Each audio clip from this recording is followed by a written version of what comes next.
Perhaps no experience for me from the aftermath of the 2020 election, though, has been more disturbing than the demonstration of faithlessness amongst Christians. Faithlessness, a word that we don't use very often, one that I haven't experienced very often. We talk a lot about faithfulness. We read a lot of scriptures about people who are faithful. Really, aside from maybe Samson and Judas, we try to really focus on the faithful ones. Moses, Abraham, despite the fact that they had a lot of flaws too. We like to talk in the end. Hey, they're listed in the Hall of Faith in Hebrews chapter 11. But faithlessness is how I have to describe what I saw after the election. Christians were forgetting what God promised them for their future, and instead became apoplectic about the outcome of an election. I had, within days after the election, I had a woman call me, somebody I knew from various events, who said to me, she's like, Ed, it's impossible that Joe Biden won. And I'm like, why do you think so, Diana? And she's like, well, because God wouldn't let Joe Biden win. I'm like, based on what? I mean, why do you know that? Well, there's no way that God would allow a pro-abortion person to get elected. And I'm like, but Diana, if that were true, then why did he let Roe v. Wade be decided in the first place? What about Bill Clinton's election, and Jimmy Carter, and so many others who were pro-abortion? I mean, why now? And there's a disconnect in thinking through these things.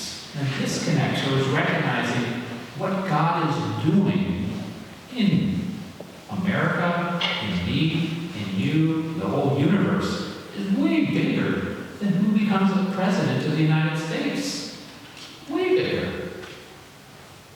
The Bible makes that very clear to us. And so every moment that we minimize what God is actually doing, we're demonstrating faithlessness. We're demonstrating an inability to really think through how big God's work really is.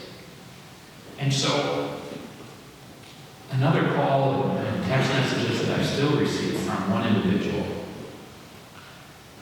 was consistently about how we needed to organize some sort of military activity.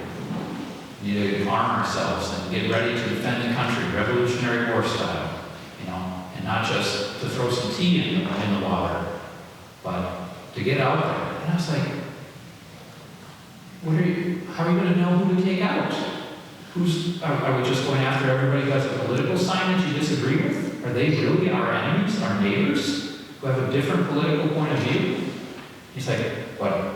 God needs America to be this great light on the hill, and we're not going to have that with this leadership. I'm like, well, I'm not necessarily disagreeing with where the country's going to head under this leadership, but is God really calling us to start attacking our neighbors physically, to eliminate them? Are we starting a war? And he said yes. Now, Christians all over the nation, faithlessness, focusing on this kingdom and not on his kingdom, and even conflating the two and making them into the same thing.